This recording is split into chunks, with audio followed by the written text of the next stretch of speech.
des décennies après les indépendances africaines, on accuse la colonisation, on accuse l'Occident et on accuse aussi le système mondial dans le sous-développement de l'Afrique. Mais si le problème véritable était ailleurs, et si, comme le dit Axel Kabou, l'Afrique elle-même refuse le développement.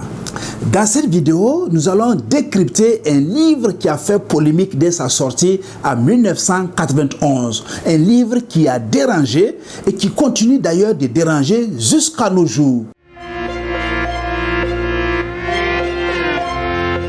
Salut chers amis du livre, je suis Yannick Naré, je suis ravi de vous retrouver pour parler de livres, d'écriture et d'auteurs. Dans cette vidéo, nous allons décrypter ensemble le livre intitulé « Et si l'Afrique refusait le développement » écrit par l'auteur camerounaise Axel Kabou et publié en 1991 aux éditions L'Harmattan à Paris. C'est un ouvrage qui contredit les discours dominants sur l'Afrique. Dans cet ouvrage devenu célèbre, Axel Kabou ne pointe pas seulement du doigt les responsabilités extérieures et occidentales dans le sous-développement de l'Afrique. Des formules du genre, si l'Afrique est en retard, si l'Afrique est sous-développée, c'est à cause des Blancs.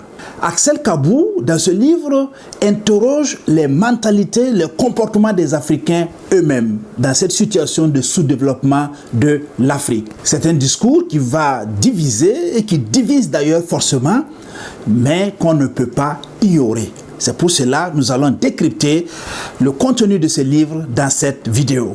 Pourquoi l'Afrique n'arrive pas à se développer malgré ses nombreuses ressources naturelles, malgré l'aide au développement et malgré des décennies d'indépendance? En quoi le principal obstacle au développement africain réside dans les sociétés africaines elles-mêmes?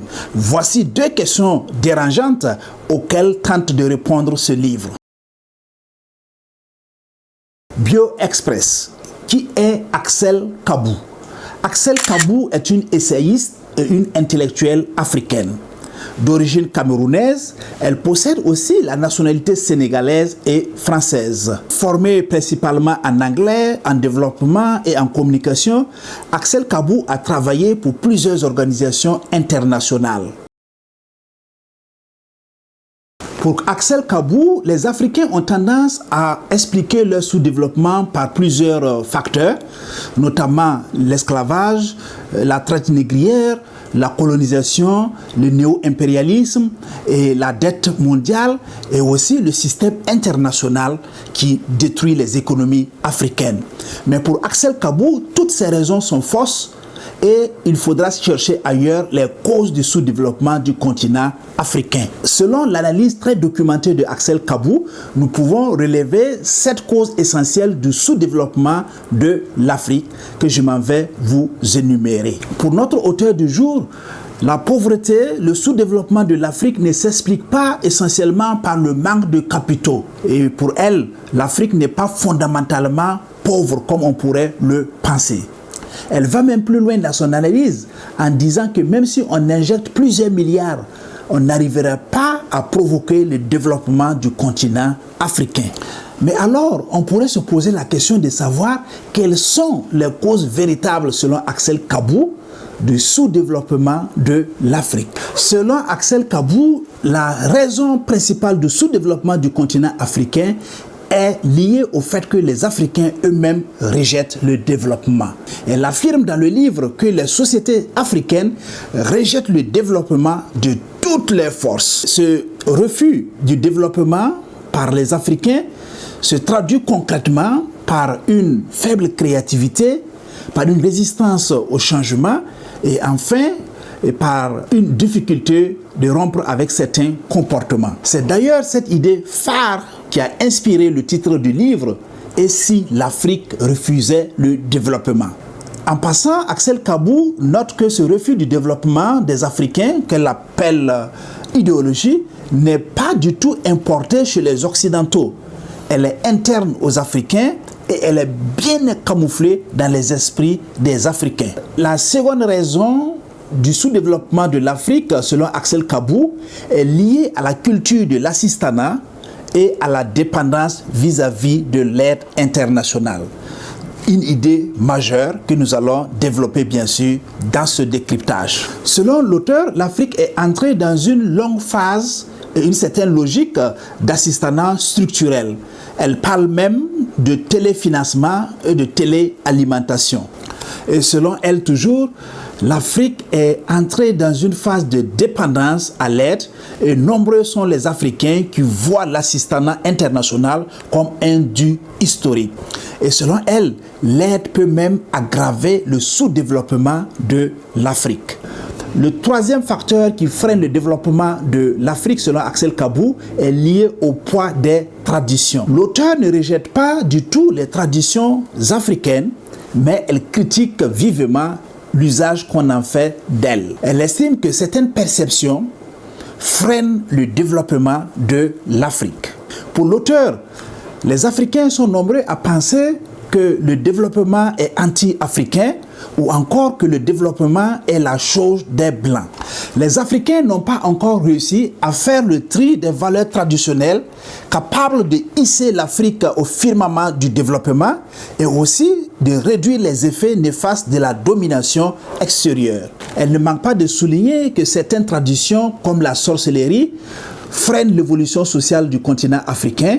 Par contre, certaines valeurs positives sont capables de porter le développement très loin, notamment la dynamique de la solidarité africaine. La quatrième raison du sous-développement du continent africain, c'est notamment la faible diffusion du savoir. Pour Axel Kabou, certaines sociétés traditionnelles africaines précoloniales connaissaient bel et bien l'écriture, mais malheureusement, ce savoir était réservé à une certaine élite et aussi sa diffusion était ésotérique, ce qui n'a pas favorisé la grande diffusion du savoir en Afrique.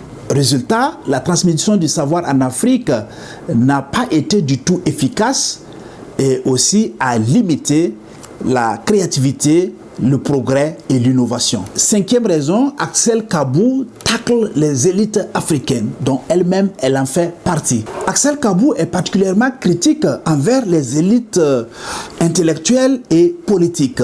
Elle introduit le concept de vendredisme intellectuel qui est inspiré de l'ouvrage Robinson Crusoe de Daniel Defoe. Le vendredisme intellectuel désigne notamment une dépendance intellectuelle vis-à-vis de l'Occident et un certain manque d'autonomie des Africains sur le plan de la pensée. Elle dénonce en même temps au niveau des élites politiques le manque de vision et le manque de tradition critique. Sixième raison du sous-développement africain, c'est bien sûr, selon Axel Kabou, le manque d'unité africaine. Elle considère que l'Afrique a manqué une opportunité historique. Pour elle, le panafricanisme est mort et enterré le 25 mai 1963 à Addis Abeba à l'occasion du sommet de création de l'Organisation de l'Unité africaine, l'OUA, qui est devenue maintenant l'Union africaine. Pour elle, l'OUA n'a pas permis de créer véritablement une unité continentale et aussi n'a pas permis au continent africain de peser de son poids sur la scène mondiale.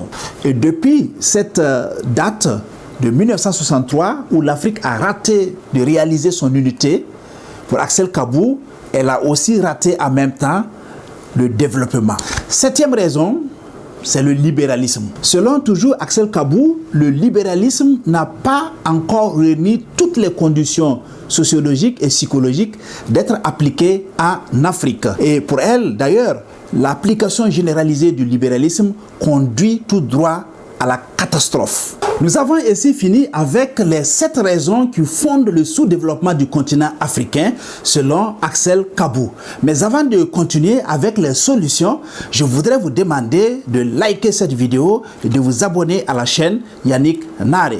Maintenant, nous allons aborder les 4 solutions proposées par l'auteur Axel Kabou pour sortir l'Afrique du sous-développement et l'enraciner dans le développement. Selon Axel Kabou, comme nous l'avons vu précédemment, le sous-développement de l'Afrique est dû essentiellement à des raisons internes, psychologiques, liées aux mentalités. Pour ce faire, les solutions vont aller aussi dans le même sens, c'est-à-dire des solutions beaucoup plus internes aux Africains et non pas des solutions extérieures importées de l'Occident. Pour Axel Kabou, comme solution, il faudra une révolution des mentalités. C'est le point de départ pour enraciner le développement en Afrique. Cela passe notamment par une prise de conscience individuelle et collective, par la fin du discours uniquement centré sur les responsabilités extérieures dans le sous-développement de l'Afrique et aussi par une remise en question profonde des habitudes des Africains. Les générations qui n'ont connu ni la colonisation ni les indépendances doivent prendre le relais et prendre leurs responsabilités. L'objectif étant de sortir l'Afrique du sous-développement et aussi d'enrayer les facteurs de blocage psychologique des Africains. La deuxième solution proposée par l'auteur, c'est de tuer le vendredisme intellectuel. Et vendredi, comme nous l'avons vu et expliqué, est un personnage fictif du roman Robinson Crusoe de Daniel Defoe. Concrètement, tuer vendredi veut dire mettre fin à la dépendance intellectuelle des Africains vis-à-vis des Occidentaux. Cela veut dire aussi développer une autonomie de pensée au niveau des Africains et oser des modèles alternatifs endogènes pour le développement de l'Afrique. La troisième solution, c'est de redonner à la science une place centrale. Axel Kabou insiste particulièrement sur un point souvent négligé. L'Afrique doit renouer avec l'esprit de recherche, valoriser le savoir, l'innovation et la technologie et investir dans l'éducation scientifique. L'auteur rappelle que l'absence de curiosité scientifique et d'innovation sont des facteurs qui ont été à la base du retard technologique du continent africain depuis le XVIIe siècle. Elle rappelle que l'Afrique était leader mondial sur le plan technologique. Mais à partir du XVIIe siècle, elle a commencé à stagner jusqu'à nos jours. Et enfin, quatrième solution proposée par l'auteur Axel Kabou, c'est d'adapter le modèle économique. Nous avons vu que l'auteur a incriminé le libéralisme comme facteur du sous-développement du continent africain. Et dans les solutions, elle propose à ce que l'Afrique n'adopte pas les modèles importés de l'Occident aveuglement, mais cherche à les adapter, notamment le libéralisme économique. Que retenir de ce livre intitulé « Et si l'Afrique refusait le développement » écrit par l'auteur camerounaise Axel Kabou et publié en 1991 aux éditions L'Harmattan à Paris. Dès l'apparition de ce livre en 1991, il est inutile de rappeler que le livre a suscité une grande polémique. Pourquoi? Parce que le livre remet en cause, rame à contre-courant d'une certaine opinion dominante du sous-développement de l'Afrique.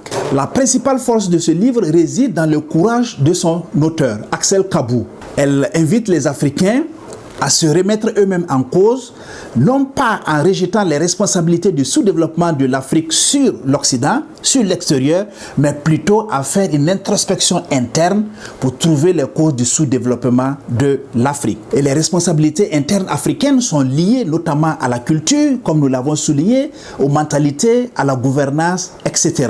Après avoir lu toutes les lignes de cet ouvrage, de 207 pages, je puis vous rassurer que c'est un ouvrage de belle facture. L'analyse est profonde, il est très bien documenté avec des arguments solides. Mais nous pouvons nous interroger avec l'auteur, est-ce que toutes les causes du sous-développement de l'Afrique sont à mettre sur le compte des Africains, sur le compte de leur mentalité? Est-ce pour autant qu'il faut négliger les facteurs exogènes, les facteurs extérieurs, tels que la colonisation, la traite négrière, la dette, le libéralisme et les systèmes d'inégalité mondiale? Et si l'Afrique refusait le développement est un livre incontournable, pas parce qu'il apporte toutes les réponses aux questions de sous-développement ou du développement de l'Afrique, mais surtout parce qu'il lance un pavé dans la mare et pousse les Africains à s'interroger sur leur propre sort.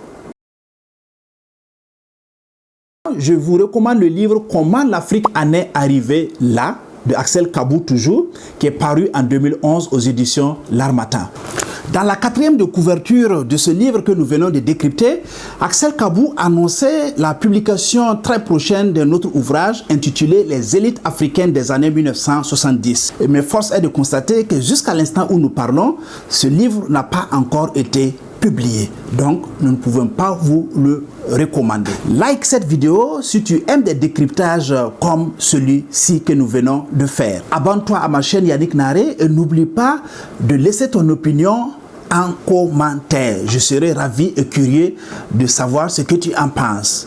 Mais dis-moi, selon toi, Axel Kabou a-t-elle raison ou va-t-elle très loin dans ses analyses? On se dit à très bientôt. On continue les discussions dans les commentaires. Allez, ciao!